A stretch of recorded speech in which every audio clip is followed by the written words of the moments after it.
Hello students, आज हम maths के चैप्टर 1 को आगे कंटिन्यू करेंगे। Example 11, visualise the representation of 5.37 bar on the number line up to 5 decimal places, that is up to 5.37777। क्या बोला है क्वेश्चन? बोल रहा है कि 5.37 बार को नंबर लाइन पर रिप्रेजेंट कीजिए, उसकी रिप्रेजेंटेशन को विजुअलाइज कीजिए, और वो भी कहां तक? अप टू 5 डेसिमल प्लेसेस, यानी कि डेसिमल के बाद 5 डिजिट्स ले लेनी है और फिर उसको नंबर लाइन पर रिप्रेजेंट करना है, विजुअलाइज करना है। तो यहां तो डेसिमल के बाद 2 डिजिट हैं, तो 5 डिजिट्स कैसे आएंगे? जिस डिजिट के ऊपर बार है, बार करती है कि वो रिपीटेड डिजिट है, वो बार बार रिपीट होता है, तो उसी को रिपीट करके 5 प्लेस हम पूरा कर लेंगे। तो 5.3 इसके ऊपर बार नहीं था इसलिए एक बार रह गया, 7 के ऊपर बार था तो इसी को 3 बार और रिपीट कर दिया। एक बार तो पहले से यहाँ पर था, 3 बार और रिपीट कर दिया, तो डेसिमल के बाद 5 प्लेसेस हो गए। 1 2 3 4 5 प्लेसेस हो गए। अब हमें इसी नंबर को 5.37777 को नंबर लाइन पर रिप्रेजेंट करना है, विजुअलाइज करना है। तो कैसे करेंगे? सॉल्यूशन, हम एक नंबर लाइन लेंगे,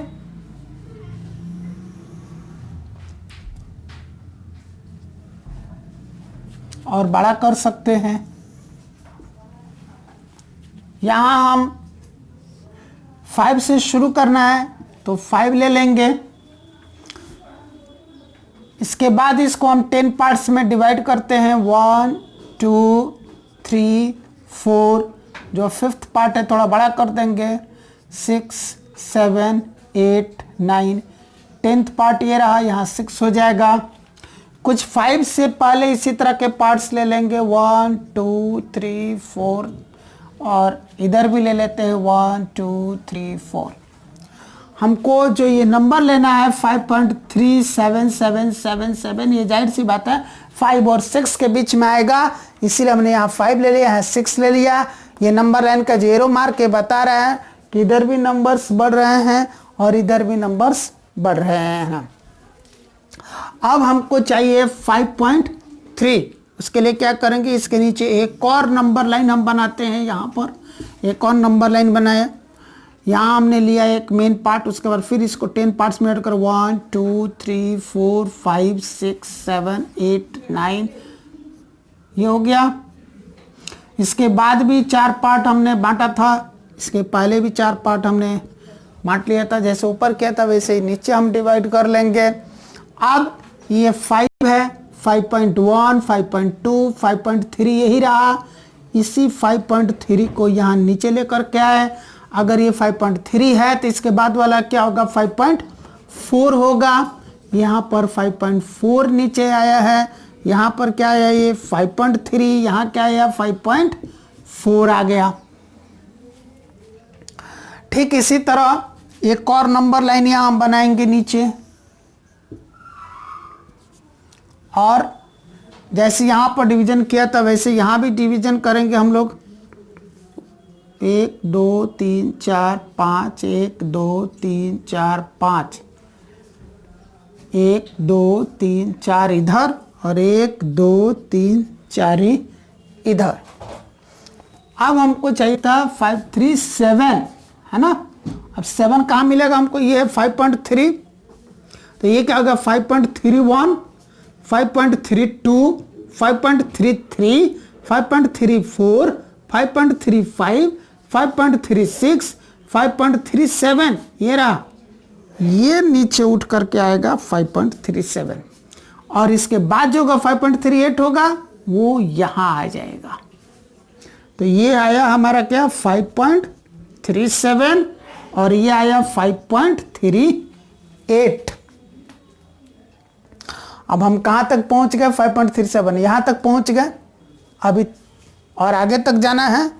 फिर उसके लिए एक और नंबर लाइन हम यहाँ पर ले लेंगे इसी तरह से, वही डिवीजन जैसे ऊपर किया था वैसे यहाँ भी देंगे 1 2 3 4 5, 1 2 3 4 एंड 5, 1 2 3 4, 1 2 3 4। अब यहाँ क्या आने वाला है 5.37, यहाँ तक हुआ आ गया था, अब ये लाना है यानी कि 5.377 लेकर आना है। तो अगर ये 5.37 है तो इसके बाद क्या होने वाला है 5.371, 5.372, 5.373, 5.374, 5.375, 5.376, 5.377 यहाँ आ रहा है। तो ये चीज़ यहाँ आएगा और इसके बाद फिर ये क्या बनेगा 5.378, तो वो चीज़ यहाँ आएगा। तो ये आया 5.377 और ये आ गया 5.378, यानी कि अभी तक हम यहाँ तक पहुँच गए 5.377 तक पहुँच गए। उसके बाद एक और 7 लेना है, तो यानी कि ऐसा ही एक नंबर लाइन और नीचे बनाएंगे। जैसे यहाँ ऊपर डिवीजन किया था वैसे यहाँ भी अब एक डिवीजन करेंगे हम लोग, एक मेन डिवीजन। इसके बाद 1 2 3 4 5 6 7 8 9 10 ये बनेगा पूरा फिर बड़ा वाला मेन डिवीजन। उसके बाद 1 2 3 4 डिवीजन इधर, 1 2 3 4 डिवीजन इधर। और फिर क्या चाहिए हमको 5.3777 चाहिए। तो हम देखते हैं कहाँ पर जाएगा वो। अगर ये है हमारा 5.377 तो ये क्या हो जाएगा जी 5.3771, ये होगा 5.3772, 5.3773, 5.3774, 5.3775, 5.3776, 5.3777 और यही चीज़ यहाँ आउट करके आने वाला है 5.3777, ये चाहिए था हमको। तो इसके बाद वाला क्या हो जाएगा, इसके बाद वाला ही यहाँ आउट करके आएगा, तो फिर ये होगा क्या 5.3778, 5.3778। हम कहाँ तक पहुँच गए जी 5.3777 तक पहुँच गए। अब एक और 7 चाहिए, तो वो यहाँ मिल रहा हमको।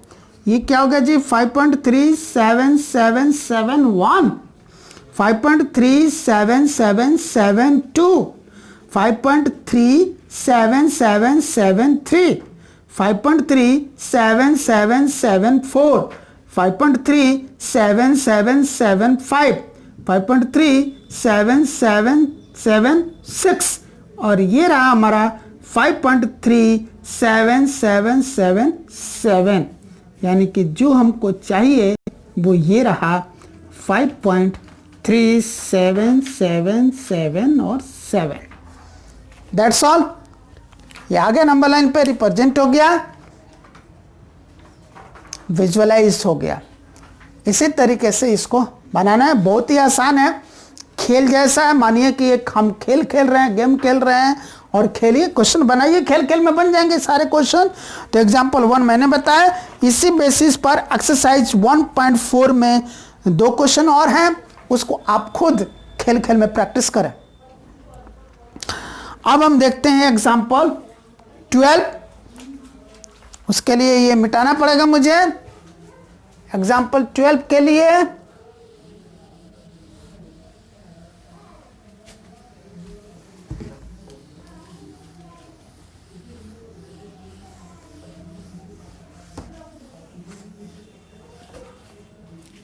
क्या है, example 12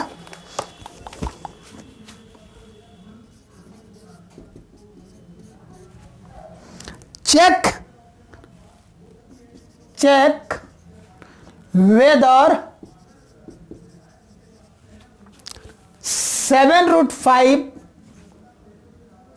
7/√5 √2 plus 21 pi minus 2 are irrational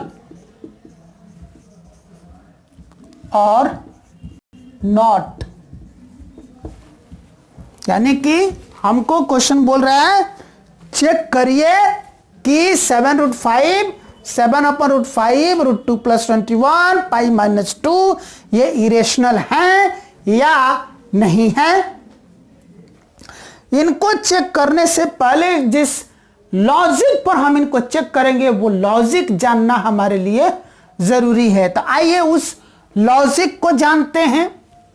logic क्या है? पहला चीज तो हमको यह जानना पड़ेगा कि रेशनल नंबर्स क्या हैं और इरेशनल नंबर क्या है।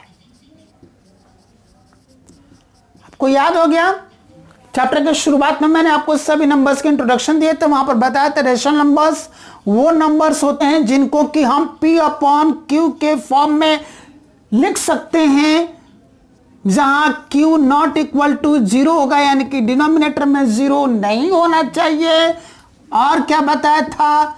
P एंड Q आर को प्राइम, यानी कि ये P और Q न्यूमरेटर और जो डिनोमिनेटर है इनमें कोई भी कॉमन फैक्टर नहीं है, कोई भी ऐसा नंबर नहीं है जिससे ये दोनों आपस में कटते हों। अगर ये तीन शर्तें पूरी हो रही हैं तो वो नंबर रेशनल नंबर होता है। और इन शर्तों को पूरा करने वाले कौन कौन से नंबर्स हैं उनका लिस्ट भी मैंने आपको बताया था कि रेशनल नंबर्स की कैटेगरी में कौन कौन से नंबर्स आते हैं। एक बार फिर से रिवाइज करवा दूं। Natural numbers, whole numbers, integers, prime numbers, composite numbers, odd numbers, even numbers, fractions, जिन फ्रैक्शंस का डिनोमिनेटर 0 नहीं है वो वाले फ्रैक्शंस, और जिन फ्रैक्शंस का डिनोमिनेटर 0 है वो रेशनल नंबर नहीं होगा। Then decimal numbers, decimal numbers में बताया था कि जो टर्मिनेटिंग डेसिमल हैं वो रेशनल नंबर्स होते हैं, जो नॉन टर्मिनेटिंग रिपीटिंग डेसिमल्स होते हैं वो भी रेशनल नंबर्स होते हैं। तो इतने सारे नंबर्स होते हैं जो कि रेशनल नंबर्स होते हैं। तो सब कुछ यानी कि रेशनल नंबर को तो हम बस देख करके पहचान सकते हैं कि हाँ यह जो नंबर दिया है वह रेशनल नंबर है, अगर कंसेप्ट क्लियर है तो। अब बात करते हैं इरेशनल नंबर की, तो बताया था इरेशनल नंबर वो नंबर्स होते हैं जो रेशनल में नहीं है। Irrational numbers are numbers which are not rational. Irrational numbers वो नंबर्स हैं जो कि रेशनल नहीं है। रेशनल कौन नहीं होगा जी? जो नंबर इन तीनों में से कम किसी भी एक शर्त को पूरा नहीं करेगा वो रेशनल नंबर नहीं होगा, यानी कि वो इरेशनल हो जाएगा। अगर किसी नंबर को हम P/Q के फॉर्म में रिप्रेजेंट नहीं कर सकते हैं तो वो इरेशनल होगा। अगर किसी नंबर को हम P/Q के रूप में रिप्रेजेंट कर सकते हैं लेकिन Q 0 हो जाए, डिनोमिनेटर में 0 आ जाए, तो वो नंबर भी इरेशनल हो जाएगा। जिस नंबर को हम P/Q के रूप में रिप्रेजेंट कर सकते हैं जहां पर Q 0 भी नहीं है, यानी डिनोमिनेटर में 0 भी नहीं है, लेकिन P और Q को प्राइम नहीं है, तो ऐसे सिचुएशन में भी वो नंबर क्या हो जाएगा जी? इरेशनल हो जाएगा।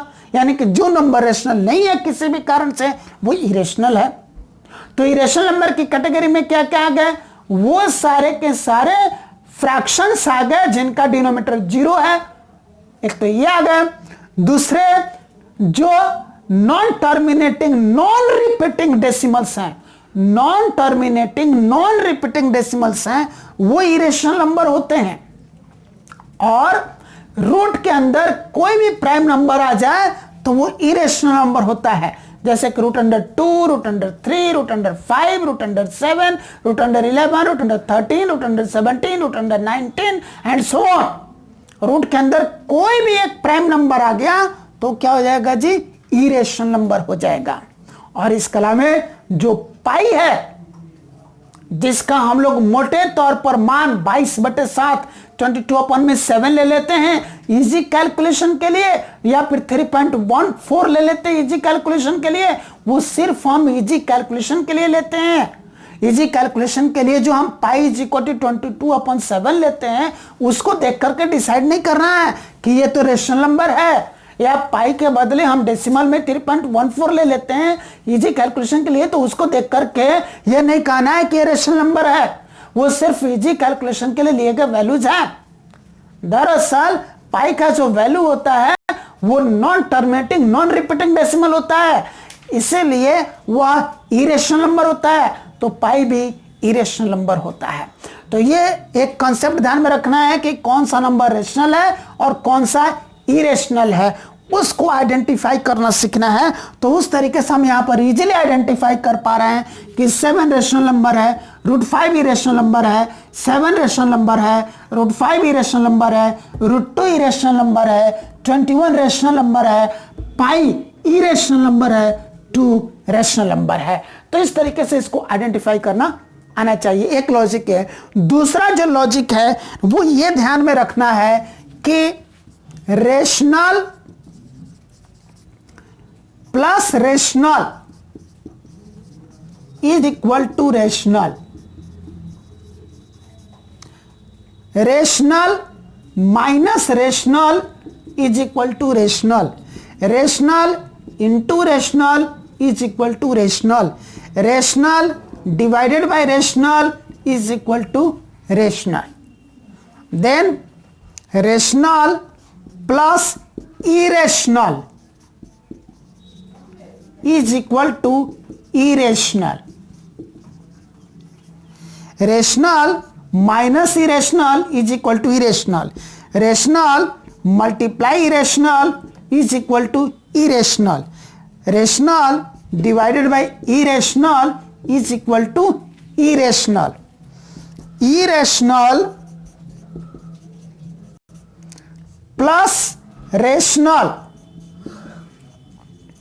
is equal to irrational, irrational minus rational is equal to irrational, irrational multiply rational is equal to irrational, irrational divided by rational is equal to irrational.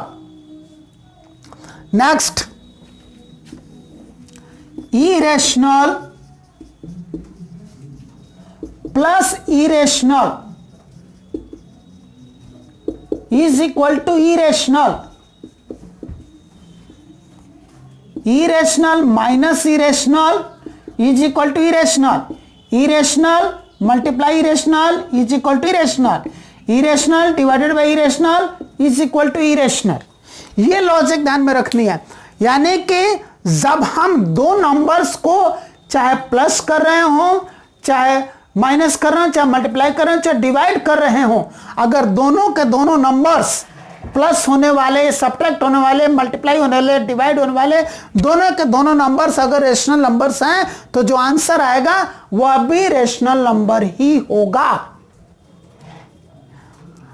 In other words हम कह सकते हैं कि product of two rational numbers is equal to a rational number, difference of two rational numbers is a rational number, product of two rational numbers is a rational number and quotient of two rational numbers is a rational number.